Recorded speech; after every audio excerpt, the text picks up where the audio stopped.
Hello, everyone. My name is Edward Jie. I'm with Gaofeng Advisory Company. We are a strategy and management consulting firm with roots in China, but with a global vision and trying to help clients address issues that are related to China and also the role of China in the world. Today, I'm very happy to have a very good friend of mine whom I've gotten to know for almost 10 years. He is Rainer Becker. Rainer, I believe, Rainer, we met almost 10 years ago when you were running a car sharing business. I think you were in Beijing at that time, right, Rainer? Yeah, correct. Yeah. Hello, Ed. Hello, everyone. Yeah, actually, yes. From 2013, we started to bring car2go to Asia, and the natural choice was then later on to bring it actually to China, to Chongqing. Yeah. And later on, I also met you again back in Shanghai when you were running a mobility in an EV startup. Correct. Yeah. So after car2go, after bringing this to China, I spent a year in the US and then came back to China to join an EV startup and to set up a mobility service division for them. Yeah. Now you have your own business in consulting. You're consulting companies in the mobility and automotive in general, right? In this general space, are you? Correct. Yes. Yeah. So I'm doing my own consulting work right now, working with several clients, sometimes Chinese companies, some Chinese automotive companies, but also bigger European automotive companies and a couple of startups too, who are in the automotive and mobility area. Yeah. Rainer, as far as I understand, you're a German national. You came Correct. from Germany, but yes. You are living in Shanghai or in China for like something like 20 years, right? Tell us a little bit more about your background. How did you come to China? And why did you stay for such a long time? Well, China is just where a lot of things are happening. So my first time in China was actually 2007 when I came to Beijing and Shanghai. Actually, I joined the Shanghai Motor Show. And if you look at the Shanghai Motor Show at that time and compare it to today, you already can see like how many things changed. So when you came there at that time, you know, there was basically two kind of automotive companies who would exhibit there. One would be the foreign ones bringing in the import cars, and then there would be the Chinese ones who basically were copying what the foreign cars were bringing in. So kind of very interesting mix. And today everything has changed a lot. And I hope we are going to speak about this, what is going on, what has changed. I also remember I took the magnetic railway train from Shanghai to Pudong Airport, and Pudong was just like countryside at that point of time. So I remember I was flying 430 kilometers per hour along some villages with the goose were running on the street and so on. And if I now look out of I'm in Pudong actually right now. If I look out of the window, it's really crazy how much has changed in those 20 or 15 years. Yeah. And that was a Siemens technology, right? The maglev. Exactly. The maglev is a Siemens innovation. And today, if you run a high-speed rail in China, is all over, and that's all Chinese engineers and Chinese made. That's exactly what China is very good in. They are very good in taking a decision and bringing it onto the road. So they decide they want a high-speed railway system, and yeah, that's what happened. We have 10,000 of kilometers of high-speed railway, and it's all working very well. Yeah. So Rainer, you are a German national, having worked and lived in China for many years now. Yeah. So Rainer, what attracted you to stay in China for such a long time?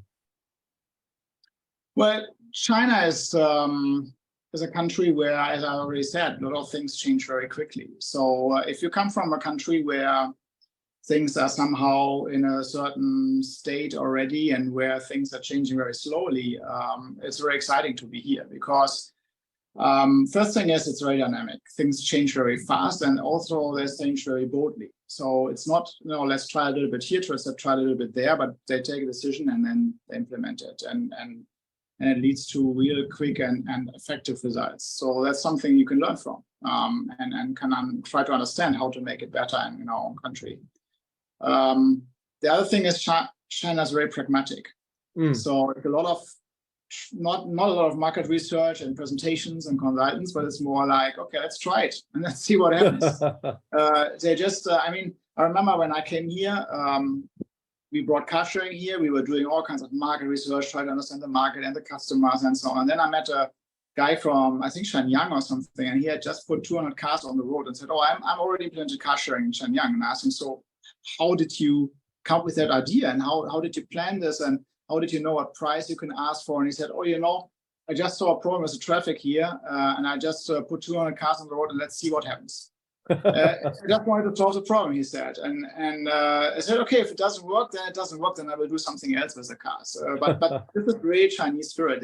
They see a problem, they try to see an opportunity, and they try to solve it. So the other thing is that the third, I think, advantage here is that everything is very targeted. So basically, everyone has the same mission. The government has the same mission, the industry has the same mission, the people have the same mission. So everything works very well together. That makes it very effective and makes it very easy to implement. And that's something. Sorry, that's something as a German I'm really fascinated about, and I really wish I could bring more of this back to my home country. Yeah, sorry for that.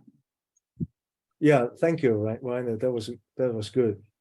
As a practitioner in the auto industry, you have witnessed the massive changes in the Chinese auto industry, and for the matter, its impact on the rest of the world. Can you let us know your views on these changes and the implications? Sure. I mean, if you look at the automotive industry and how it has changed in China, basically you need to look at two things. One is the industry itself, one is the OEMs and the people who make and sell the cars. The other one are the customers, because the customers have also changed a lot. So if you start from the industry, I think China always wanted to play a large role in the automotive industry, because automotive is a driver of innovation. I think every country is somehow thriving to have a lively automotive industry. And China always wanted to get there. And what was very difficult is to really come up with great internal combustion engine cars, because there's a lot of regulations in the world. They are very difficult to build, very difficult to make them efficient and fuel efficient and so on. So they saw the EV technology coming, and they basically grabbed it and said, "This is our chance to play a big role."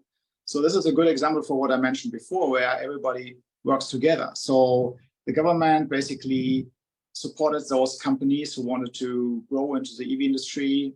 It supported, it made sure that the charging network will be installed, basically built up a whole ecosystem to help that this industry can grow. It also encouraged entrepreneurs to get into the industry, which led to people who before were doing internet business or something to build cars now and to come up with a totally new approach to those cars.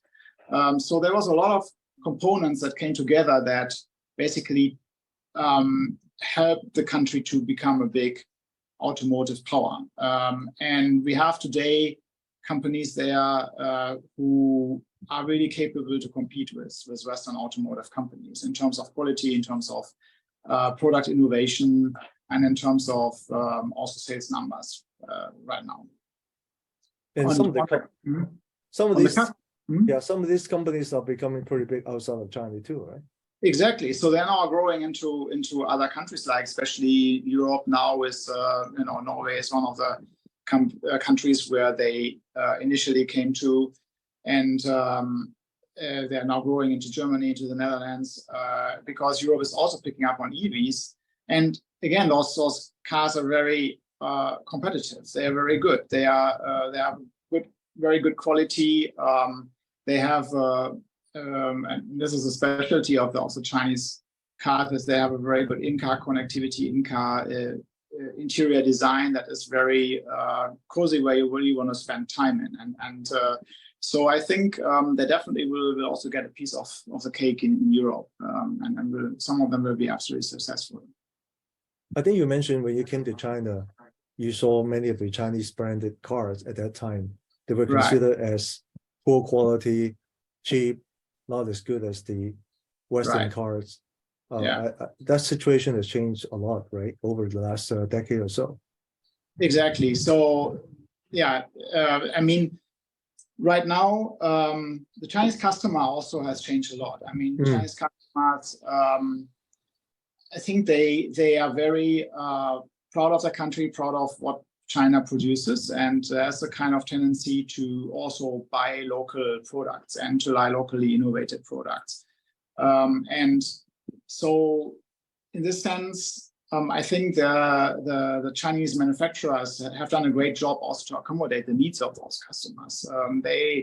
They are very digital oriented. They spend a lot of time on the internet, talking, purchasing stuff, getting information, booking restaurants, whatever. And they want to do the same actually in their cars. When I, for example, go into the garage in the evening in our compound here, there will be 2 or 3 cars where people are sitting inside and just watching TV or something, because it's so convenient to be in their car alone and have some quietness between boss 1 and boss 2, which is their wife, and to really like enjoy these cars, how they are connected, how they have big screens, and they have, this is another big difference in Chinese cars. Chinese cars are made for everyone, like there are screens not only for the driver, but there are screens for everyone. So actually also the whole family can sit inside and enjoy this kind of space. So Chinese manufacturers have really found a way how to get to the center of what the customer really wants. And this also is reflected in the sales numbers for EVs right now, where basically out of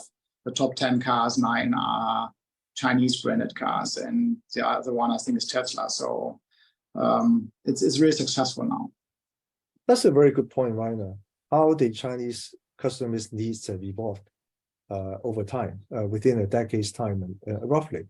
And do you agree that because China have actually first gone through the wireless internet revolution, in other words, the Chinese consumers have really picked up the habit of using the mobile phone, and on the mobile phone there is the wireless internet platform on which they can use a lot of different applications. And so for many of the Chinese consumer, they see the EVs as an extension of the internet, from a mobile phone to a car. And from that heritage, many of the Chinese branded automakers have created the modern day EVs with that kind of framework. Whereas I think, based on my understanding, that mindset, with the exception of Tesla, perhaps, that mindset didn't really exist in the incumbent Western OEMs, including the Japanese and the Koreans. Do you agree with that point of view? Yeah, I agree, and I think it plays into another important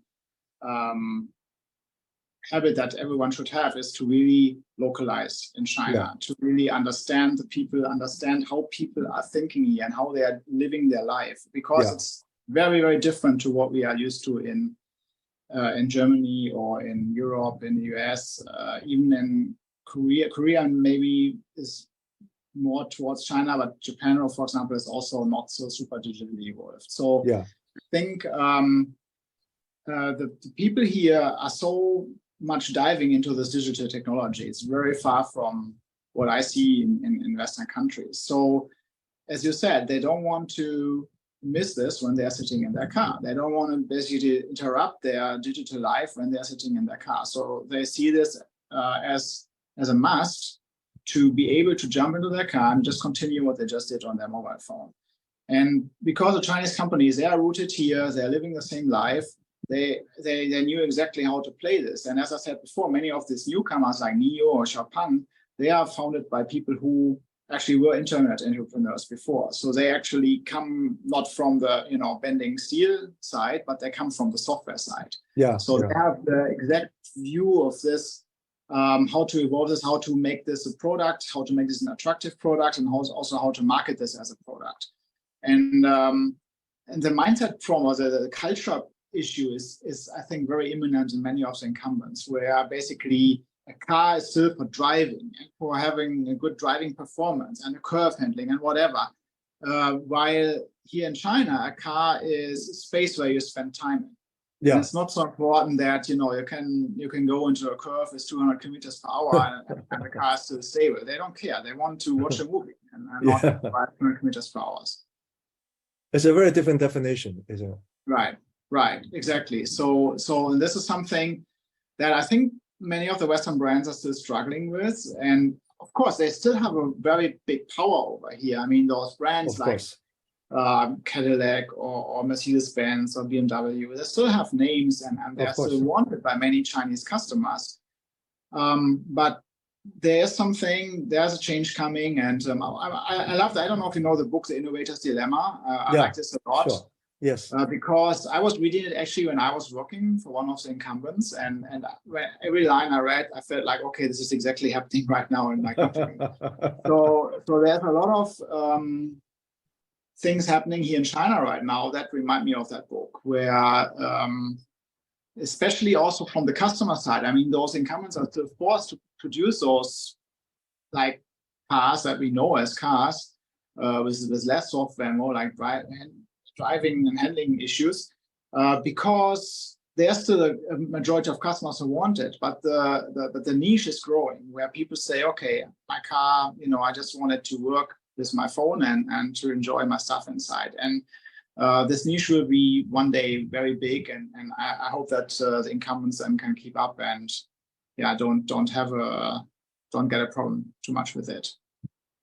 Yeah, thank you, Rainer. So in 10 years from now, how will the world's automotive industry look like from your side? Well, if I knew that, I would be rich, I guess. So, I mean, my guess is, first thing, of course, electric drivetrains will prevail at the end. I mean, we are talking a lot about like e-fuels and hydrogen and whatever. I think still electric drivetrain is the most efficient and let's say the most the easiest way of getting more ecologically friendly.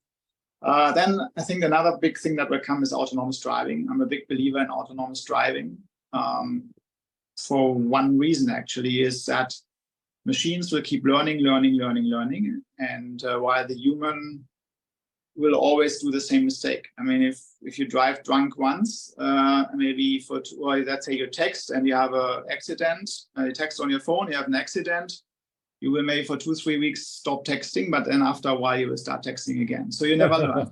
But the machine will know once, okay, I shouldn't text when I drive, then they will never text again when they will drive. So that curve of the machine will once cross the human curve, and then the machines will definitely drive better than humans. So I believe that will come. And the third thing is, as I said already, the trend is that people will use vehicles as something they spend time in. And that might also result in new business models where you don't sell the asset, but you rather sell the space or the time inside a car where you can be productive or have some leisure activities or whatever you want to do. So these are the main trends. Yeah. The third point is about shared economy. In your mind, shared economy, it will continue to evolve, right? Right. I think at the end, we will see that in this world, we need to be a little bit more conscious about the resources we consume. And if you really think about that, you have this 2.5 tons of steel in your garage and you park it 90% of the day, it's just not very efficient. And I think the world will have to think about more efficient models. And I think digital technology, intelligence, we're all talking about artificial intelligence right now. I'm pretty sure that this will exponentially increase in efficiency and in intellectual capabilities. So that I think there will be solutions that make sharing these assets very close to as comfortable as owning one and just being able to hop on one whenever you want. I agree, Rainer. I think these trends are almost inevitable. The question is how fast and in what country, which country will do what, right? But I agree with your general point of view. Yeah. And more broadly speaking, Rainer, what's your view on the opportunity and challenges for German industrial companies, not only auto industries, but broadly speaking, industrial companies? What would they need to do? Yeah, I think I mentioned before, I mean, localizing is very important. I mean, China is, when I came here the first time in 2007, one of my projects was about a product strategy of a foreign company here in China. And at that time, the decisions were still taken at the headquarters in Germany. Yeah. And we would say, okay, we need this and this kind of car. And they would say, okay, for 30,000 units, I don't do this. So this is how many companies at that time saw China. It was just a minor country, and we just send whatever we have, and they would happily buy it. And actually, it worked for a while. I mean, not only automotive. You look at retail, like all these French luxury brands. even into F&B hotels. I mean, all these brands from the West, they have their name here, and they were accepted as they were when they came here. But now Chinese consumers have become more educated. They have developed their own style. They have developed their own way of looking at things. And this is oftentimes very different. They are not ready to just accept what is pushed over from the West. They want it in Chinese flavor. And they don't want any, lame duck digital experience. They want the real thing, and they want it as quick, just one example. When in Germany, I want to register for internet service, I have to input my email address, a password, and maybe my address, and I have to confirm it, and it takes like 5 minutes. Yeah. But here in China, I just scan a QR code and I'm registered. Full stop. Yeah. It takes like 20 seconds, and no Chinese customers accept these kind of ways of doing things. And so I just recommend everyone who wants to do business in China, let the Chinese decide how they do that, how they set this up. Don't just bring stuff here and distribute it. Let the Chinese decide. I just read a very interesting article the other day in a German newspaper about the Denza brand. Denza, yes. Yeah, exactly, which was a 50-50 joint venture between Daimler and BYD for a long time. And then last year, Daimler sold their 40% of the shares to BYD, and since then BYD has taken over, and the brand is lifting off. Yeah. Because for a long time, they have a great design. They have a great, very elegant, stylish design at Daimler, Mercedes-Benz, and they try to put it on this Chinese brand, and that doesn't work because Chinese, they want either the original or they want a Chinese style. So BYD took that brand, they made it very Chinese in the way how they design it, in the way how they sell it, very digitally, the very bold design. Chinese people like to show what they have, and they like this design. So suddenly this brand is taking off. So I think this is a very good example for how localizing and implementing more local views on design and on the experience can help to push everything. The second thing, I think what is important is nobody should panic right now. I think we have a lot of talk out there about China and about how China has changed and how the business might change and about the risks in China. The point still is we need to still understand that China is a huge market, and that China also is a chance for us to learn in many ways, in many ways in terms of how to sell products, how to design products. And I think nobody should panic right now. So we should all keep a clear head and make sure that that we still get the best from each other and that we can get into a win-win situation together. So a lot of people have been talking about decoupling or de-risking. So from what you just said, you don't think those going to be reasonable, right? And what would be your recommendation for business leaders on how they just think about the issues of decoupling or de-risking? Sure. In general, if you talk about investment, it's always good to basically have a diverse portfolio to make sure that you don't put all your eggs in one nest. Sure. That's a very general rule. But on the other hand, as I said, I wouldn't recommend to panic now and to pull everything outside of China, because China will still have an impact on the world. And I also think that dialogue is always the most effective way of understanding each other, come to terms with each other, and make it, as I said, a win-win situation. So you should look at it in a very rational way. So you need to have a diverse portfolio, but don't panic and just pull out of China because it's a kind of fashionable right now. It's I think that the opportunity is still there. It maybe not. The way how you do business is maybe a bit different than before, and then things are changing. Like in every culture and every country, things are changing all the time. So you just need to adapt and to learn and to go with the flow. And I think then China is still a very valuable market opportunity. Rainer, you talk about localization. I think in the old days, a lot of MNCs or foreign companies also talk about localization. But I think the definition of localization was really let's hire some Chinese guys and have them be managers in our China team, and that's localization. But I think what you're talking about is that, yeah, that's necessary, but probably not sufficient. What you talk about was probably more like a change of the mindset from having a very Western mindset onto how to do business in China to having a very local mindset in doing business in China, but knowing that actually doing business in China is not only doing business in China, because increasingly the products that we are now selling in China will get the ways to other parts of the world. So in a way, it's China for the world as well. So do you agree that, what I summarized what you said earlier, when you said localization, is really more a localization of the mindset rather than localization of a few local talent, which is of course important, but not sufficient. Yeah, no, absolutely, I agree. I think it is important that you, as I said, understand the people, understand embedded in this country, and in order to do so, because there is a very long-rooted culture, there's of course a language that is strange to many people from outside China. You need to develop a deep local mindset and use local people as your in your decision making, or to take your decisions regarding China. And then you also, I think this is very good that you said that. You shouldn't just see China as fulfilling what you have invented somewhere else. China also has a lot of innovations to offer that would bring a lot of benefit in our countries back in the Western world. So it is also like accepting that China is actually innovative and